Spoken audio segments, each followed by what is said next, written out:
Hey guys, Sean, Leslie Liver Dummies. It's been a minute.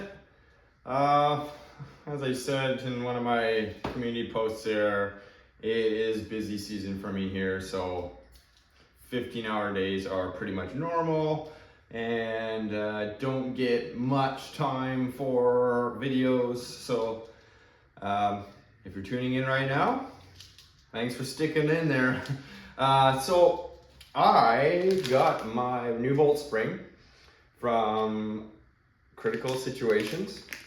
This is the new improved version, and today we are going to test fire it to see if there is any significant FPS loss. There was some discussion where you may see a loss, but I mean, there's obviously some trade-offs involved, being the spring may have a longer lifespan, better longevity.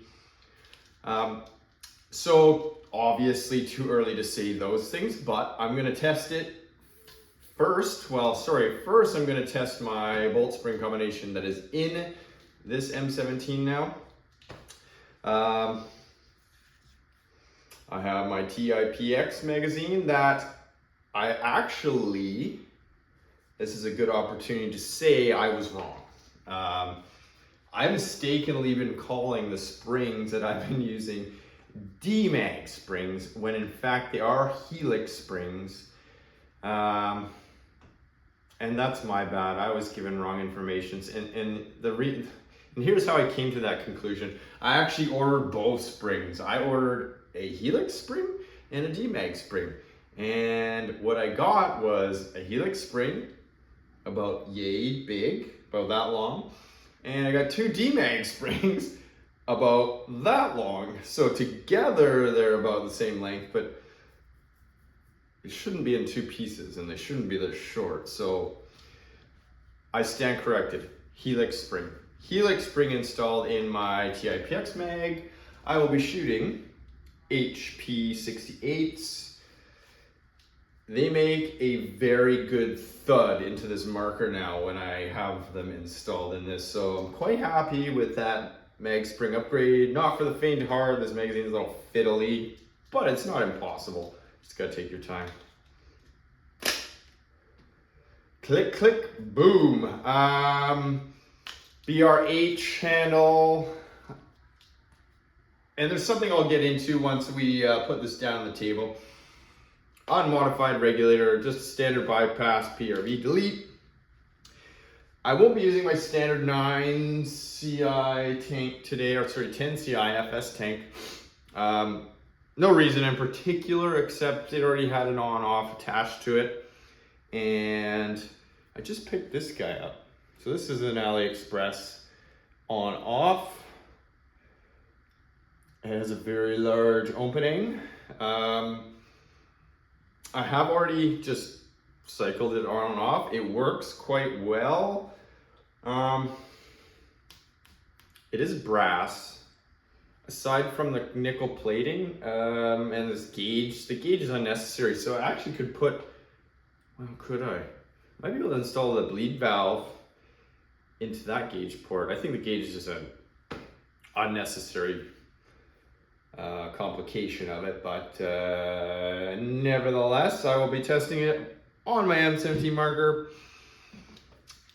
And here we go. So first up, this is just a standard spring that I have, standard spring combination that I've been using in this marker. I need some safety glasses. Well, I know exactly where they are. They're on the table inside. So let's air it up and then I'll go get them.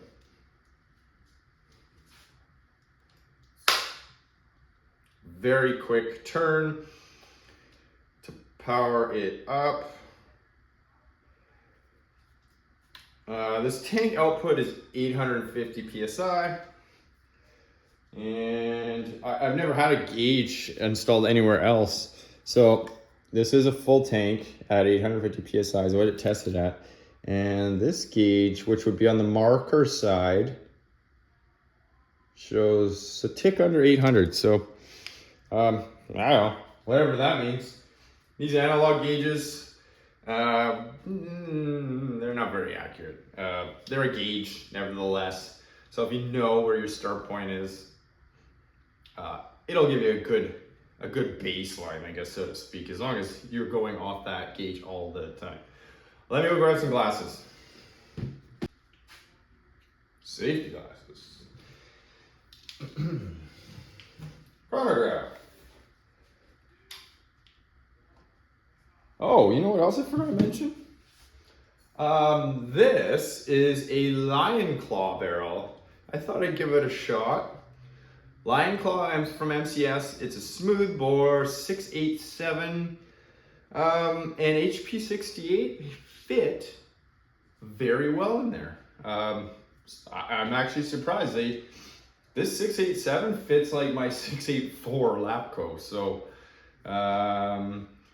one clearly has better machining tolerances, but it is a shorter barrel. I know there's some walk you get when you're machining, line honing a longer barrel, so whatever. Yeah. I should have bought a 7-inch though. It added a little bit of gap here, and I'm not happy with that. So this barrel may become a TIPX barrel.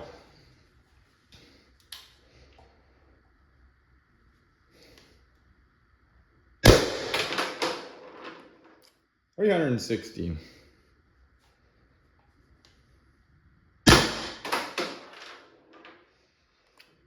Oh shoot! It said 298. I'm out of practice, guys. 306.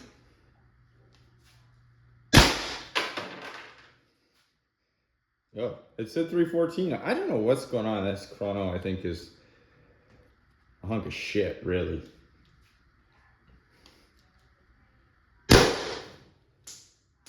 $308. It is portable. I do like that.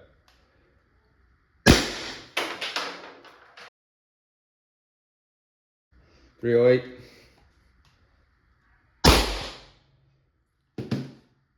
That didn't seem like 12 shots. Did I not put 12 in here? Or I put 11 in. Sorry, that mag holds 11 now. I did fire them all. Yeah, I guess, I don't know. I thought I loaded a full mag, but one left. All right, let's flip the spring over and see if there's any difference. All right, guys, so let's swap the spring out. It should be a really simple task. I got my little John Wixon clamps here, which make it super easy to pull that out. Pull your pins out. In my case, I have to pull the BRH out and up slightly.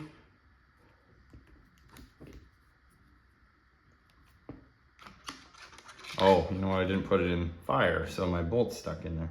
No big deal. Try that again.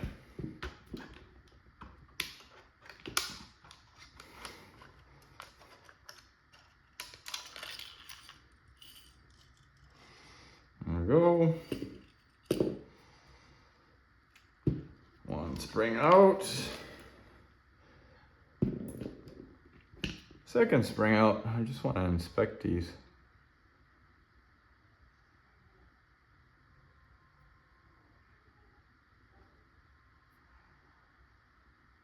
They are both dead arrow straight.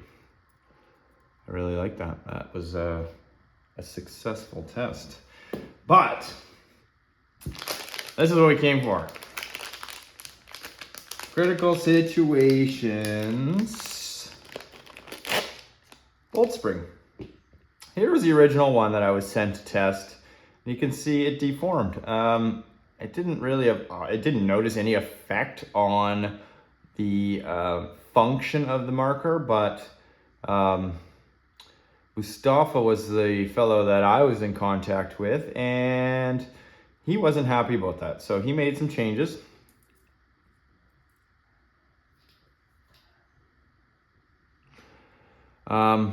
What you can't tell here is the new spring is actually shorter than the old one, but this old one has been has been compressed. So that's why they look like the same length.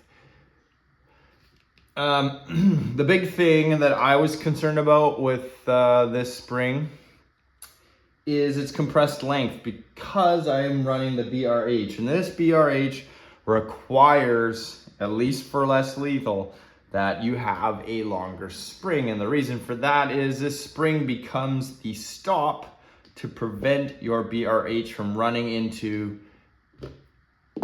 your guide pin. You can see mine's still marked with Sharpie from my previous tests, and there's no marks on it, so that's good. The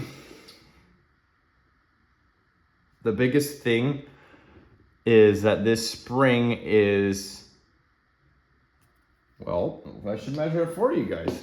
I just had to go grab my unofficial spring measuring device.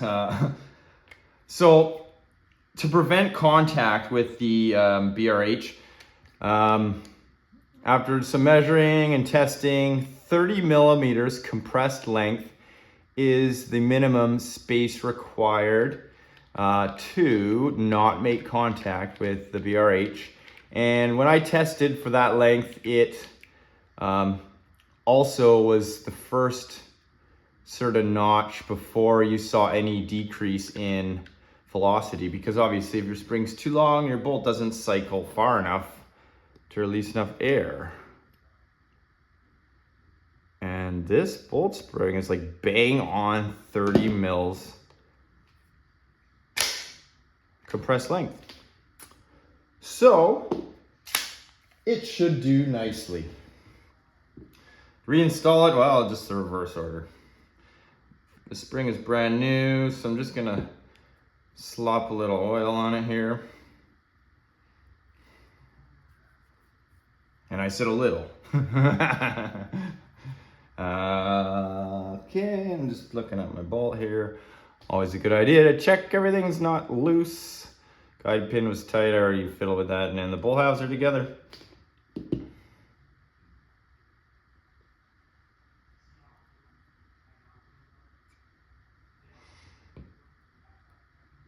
Okay, reverse order, like I said. Oh, better put the spring on. Oh boy. Oh boy.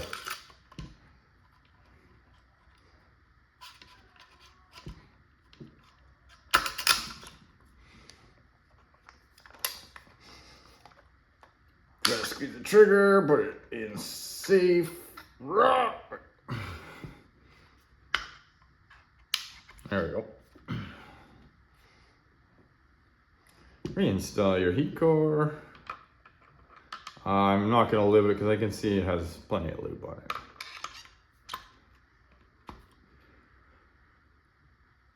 And I have a friend apparently. Wherever he came from. Beat it, bug. Reinstall your pins.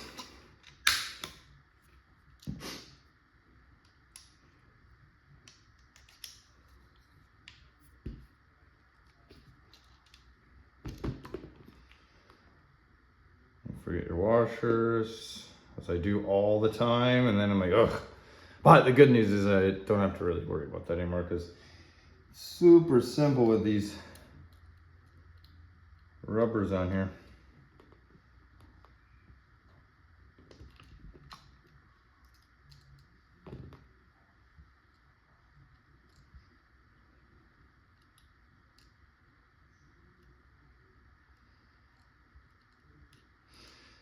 Sorry, I'm just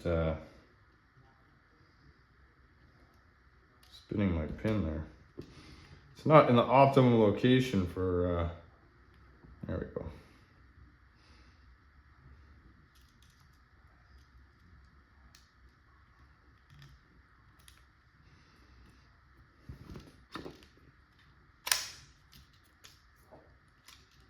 All right, let's see what it does.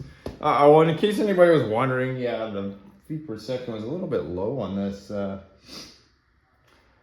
this bottle, but this tank is a slightly lower output than my usual tank that's on here. Not by much.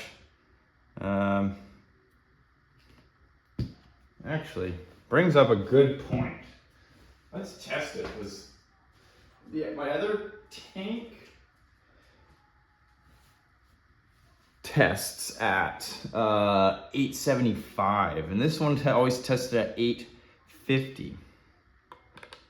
So out of curiosity, I wanted to see, maybe this on-off is causing some restriction. I doubt it.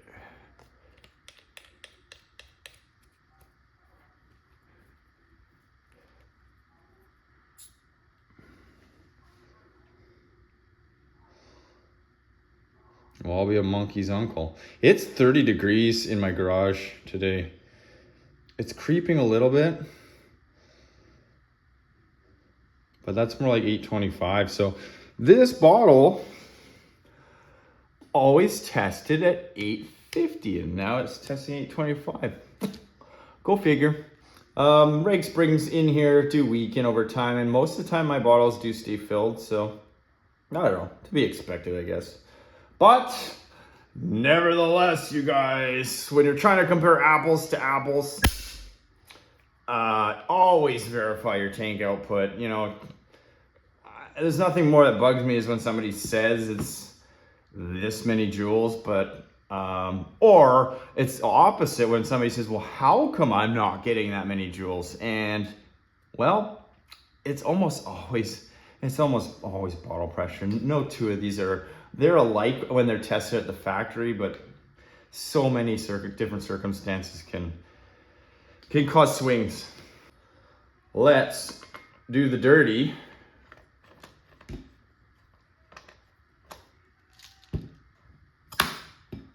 And see what it does.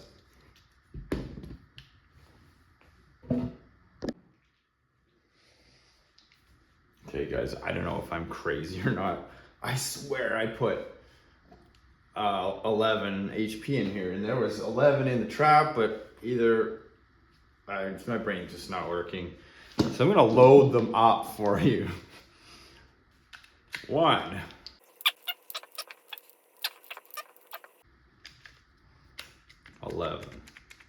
There's 11 in there, and it should shoot 10. I'm gonna have to look at that footage.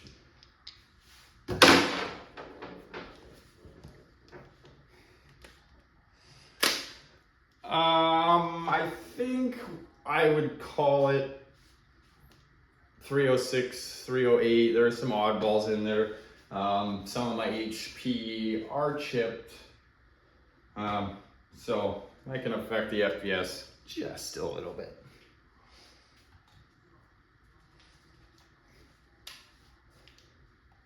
Oh.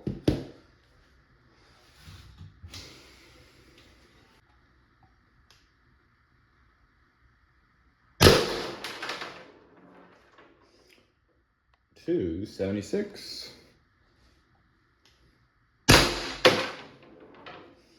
$276.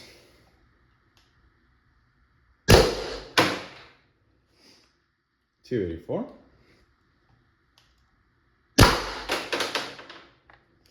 $292.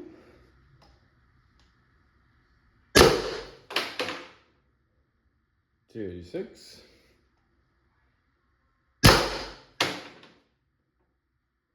$292. $288. $278. I think that was the last one. Negative. $294. That was the last one. Boy, I can't count today.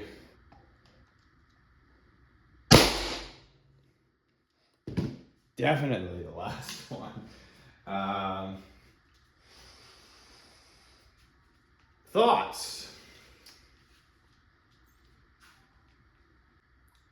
Velocity definitely took a hit, and now here's the conundrum. Everybody runs, well, I shouldn't say everybody, but most people are running their M17 on 1100 PSI. That drop probably isn't as significant as what I'm seeing on just 800, 825 PSI. that even from the high to the low, and I'm just shooting from the hip here, guys, that might be too significant for the 800 bottle. I'll have to hum and haw about a little bit anyways. But it does work, and I mean, try and get a factory pulled spring right now. Just try. So at least there's a very good option out there. But I'm gonna have to do some hard thinking here, guys, because I do like to run my markers at a lower pressure. And although, I mean, I could run a longer barrel and stuff, but this marker is usually around 40-ish joules. I don't know off the top of my head. HP68, if they do weigh 7.8 grams. I'm thinking that's might only be like 30 joules. I am a very strong advocate for less lethal velocities. 30 might be too low, but there are trade-offs, obviously. Your tank of air is going to last longer. Now, if you're planking, like I do a lot of, I may just keep it, but this is kind of my setup go-to marker. So I'll reserve judgment for another time after I do some more tests. The spring isn't bedded in yet either. I mean, that was the first mag through it. It may improve. If it, how about this? If it improves to 300 average, well, no, that won't work. You know what I gotta do, guys? I have to use it on the tank that I have set up and do proper calculations, because I'm just guessing what I would see on that. I did change the barrel, although I can tell you this Lion Claw, this 8-inch unported smooth bore performed the same as my 8-inch less the muzzle, or sorry, 8-inch Labco, but when you subtract the muzzle and the porting, the barrel's only 6 inches long. Actually shoots the same. Time is short these days, so I hope this helps. I'll drop the links in the comments, or sorry, in the video description for the bolt spring from Critical Situations. And they have a new website, which is much easier to remember now. So check the video description for the link. See you guys.